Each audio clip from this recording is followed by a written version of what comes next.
Good evening. I am truly honored to be here with you tonight, and thank you to the Foundation for inviting me, and thank you all for sharing in this moment. We are here in the memory of Sergio Vieira de Mello and the 21 other men and women, most of them UN workers, who died with him in the bombing of the UN headquarters in Baghdad, August 2003.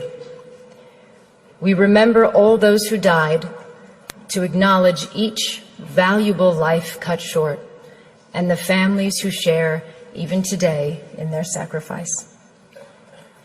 We also remember them for the power of the example they set.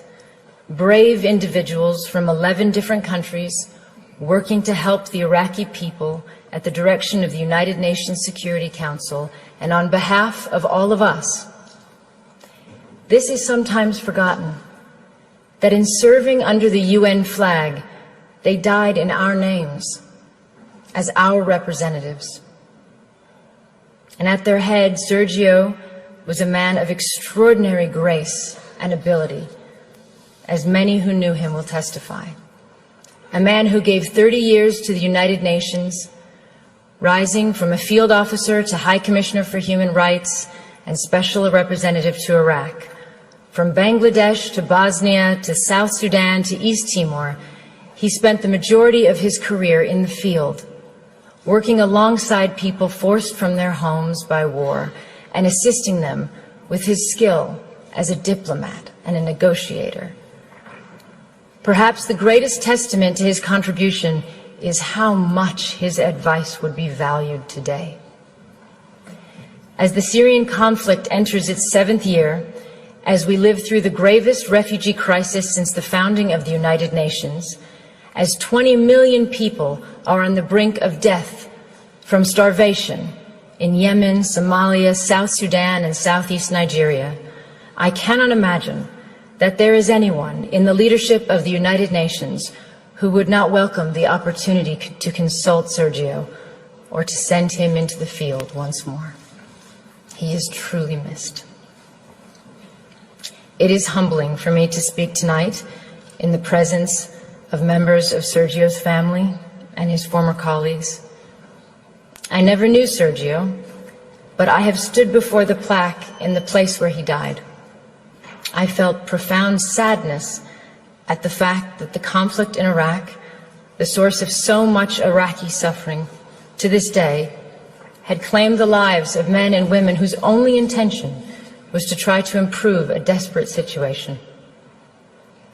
But I also saw clearly the value and nobility of a life spent in service to others.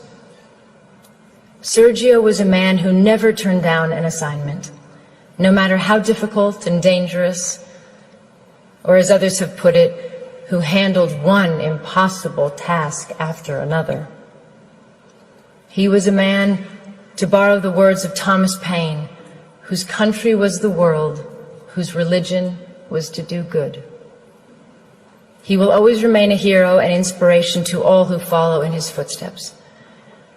The UN's work did not end there, in the rubble of Canal House 14 years ago. Hundreds of UN staff have served and continue to serve in Iraq, as they do from Afghanistan to Somalia, because the task of building peace and security can never be abandoned, no matter how bleak the situation.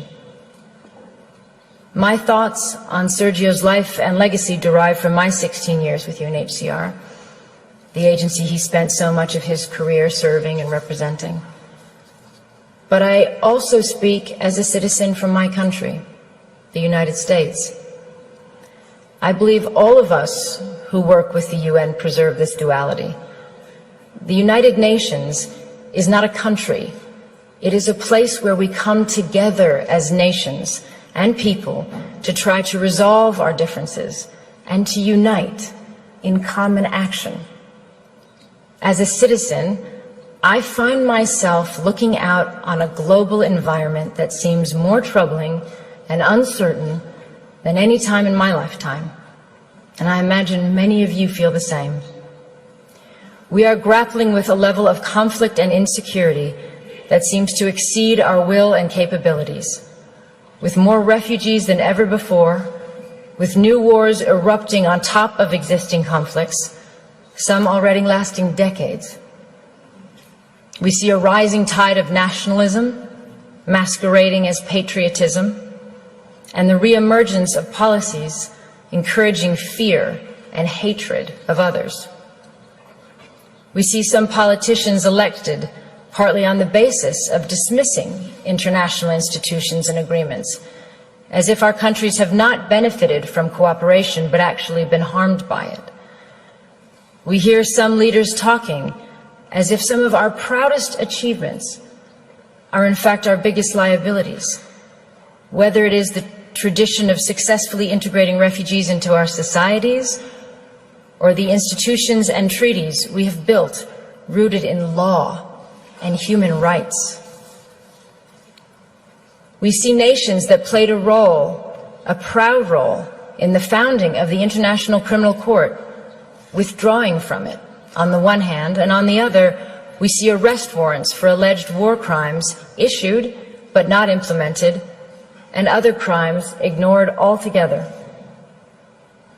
We see a country like South Sudan, ushered by the international community into independence and then largely abandoned, not by the UN agencies and NGOs, but effectively abandoned without the massive support they need to make a success of sovereignty. And we see resolutions and laws on the protection of civilians and the use of chemical weapons, for instance, flouted repeatedly, and in some cases under the cover of Security Council vetoes, as in Syria. Many of these things are not new, but taken together and in the absence of strong international leadership, they are deeply worrying. When we consider this, all of this and more, as citizens, what is our answer? Do we, as some would encourage us to think, turn our backs on the world and hope that the storm will pass? Or do we strengthen our commitment to diplomacy and to the United Nations? I strongly believe there is only one choice, demanded by reason as well as by conscience, which is the hard work of diplomacy and negotiation and reform of the UN. This is not to say that in any way this is an easy road, and there are reasons for people to feel insecure today. The level of conflict and lack of solutions combined with the fear of terrorism, the reality that globalization has brought vast benefits to some and worsened the lot for others, the sense of disconnect between citizens and governments, or in some countries the lack of governance, the overall feeling that for all our gains in technology and connectedness, the less we are in control of forces shaping our lives. All these factors and more have contributed to a sense of a world out of balance. And there are no easy answers. And despite the millions of people who have lifted themselves out of poverty in our lifetime, the difference between the lives of those of us born in wealthy, democratic societies and those born into slums and refugee camps in the world is a profound injustice. We see it, and we know it's wrong at a simple human level. That inequality is contributing to instability, conflict, and migration, as well as to the sense that the international system serves the few at the expense of the many. But again, what is our answer as citizens? Do we withdraw from the world where before we felt a responsibility to be part of the solutions? I am a proud American, and I am an internationalist. I believe anyone committed to human rights is. It means seeing the world with a sense of fairness and humility, and recognizing our own humanity in the struggles of others. It stems from a love of one's country, but not at the expense of others. From patriotism, but not from narrow nationalism. It includes the view that success isn't being greater than others, but finding your place in a world where others succeed too. And that a strong nation, like a strong person, helps others to rise up and be independent. It is the spirit that made possible the creation of the UN. Out of the rubble and ruin and 60 million dead of World War II, so that even before the task of defeating Nazism was complete, that generation of wartime leaders was forging the UN. If governments and leaders are not keeping the flame of internationalism alive, then as citizens, we must. The challenge is how to restore that sense of balance and hopefulness in our countries, while not sacrificing all we have learned about the value and necessity of internationalism. Because a world in which we turn our back on our global responsibilities will be a world that produces greater insecurity, violence, and danger for us and for our children. This is not a clash between idealism and realism. It is the recognition that there is no shortcut to peace and security, no substitute for the long, painstaking effort to end conflicts, expand human rights, and strengthen the rule of law. We have to challenge the idea that the strongest leaders are those willing to dismiss human rights on the grounds of national interests. The strongest leaders are those who are capable of doing both. Having strong values and the will to act upon them doesn't weaken our borders or our militaries. It is their essential foundation. And none of this is to say that the UN is perfect, because of course we know it is not. I have never met a field officer who has not railed against the shortcomings, as I imagine Sergio did in his darkest moments. And he, like all of us, wanted a UN that was more decisive, less bureaucratic, and that lived up to its standards. But he never said it was pointless, and he never threw in the towel. The UN is an imperfect organization because we are imperfect. It is not separate from us. Our decisions, particularly those made by the Security Council, have played a part in creating the landscape that we are dealing with today. We should always remember why the UN was formed and what it is for, and take that responsibility very seriously.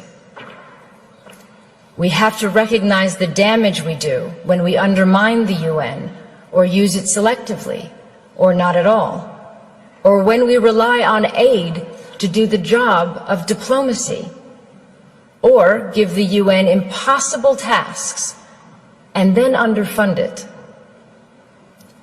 For example, today, there is not a single humanitarian appeal anywhere in the world that is funded even by half of what is required.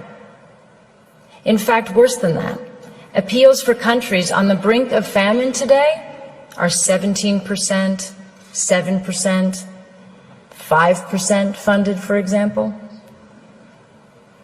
And of course, emergency aid is not the long-term answer. No one prefers that kind of aid, not citizens of donor countries, not governments, not refugees. They do not want to be independent. It would be far better to be able to invest all of our funds in infrastructure and schools and trade and enterprises. But let's be clear, emergency aid has to continue because many states cannot or will not protect the rights of citizens around the world. It is what we spend in countries where we have no diplomacy or our diplomacy is not working. And until we do better at preventing and reducing conflict, we are doomed to be in a cycle of having to help feed or shelter people when societies collapse. As another legendary UN leader who was also killed in the line of duty, Dag Hammarskjöld, said, "Everything will be all right." You know when? When people, just people, stop thinking of the United Nations as a weird Picasso abstraction and see it as a drawing they make themselves. The UN can only change if governments change their policies, and if we, as citizens, ask governments to do that. It is moving, if you think about it. We are the future generations envisioned in the UN Charter. When our grandparents resolved to spare future generations the scourge of war, as written, they were thinking of us. But as well as dreaming for our safety, they also left us a responsibility. President Roosevelt, addressing the U.S. Congress in January 1945, 6 months before the end of World War II, said this: "In the field of foreign policy, we promise to stand together with the United Nations, not for the war alone, but for the victory for which the war was fought." And he went on, "The firm foundation can be built and will be built, but the continuance and assurance of a living peace in the long run must be the work of the people themselves." So today we have to ask ourselves if we are living up to that mission. They gave us the start. What have we done with it? It is clear to me that we've made huge strides, but our agreements and institutions are only as strong as our will to uphold them. If we do not, for whatever reason, we bequeath a darker, more unstable world to all of those who come after us. It is not for this that previous generations shed blood and worked so hard on behalf of all of us. The memory of those who came before us holds us true to our ideals, resting unchanged in time. They remind us who we are and what we stand for. They give us hope to stay in the fight, as Sergio did until his last breath. 14 years since his death, there is a stronger need than ever before for us to stay true to the ideals and purposes of the United Nations. That is what I hope his memory holds for us today. We cannot all be Sergios, but I hope all of us can determine that we shall be a generation that renews its commitment to unite our strength to maintain international peace and security, and to promote social progress and better standards of life and larger freedom. But in the final analysis, if we do not, even if that level of vision eludes us, and we continue to simply manage rather than overcome our generation's challenges, we just have to keep working, determinedly, patiently, and you can be certain that as you do, that you follow the example of one of the UN's finest sons, and that to do even a little of his good, to apply ourselves to the work he left unfinished, in whatever way we can, is a worthy task for all of us. Thank you.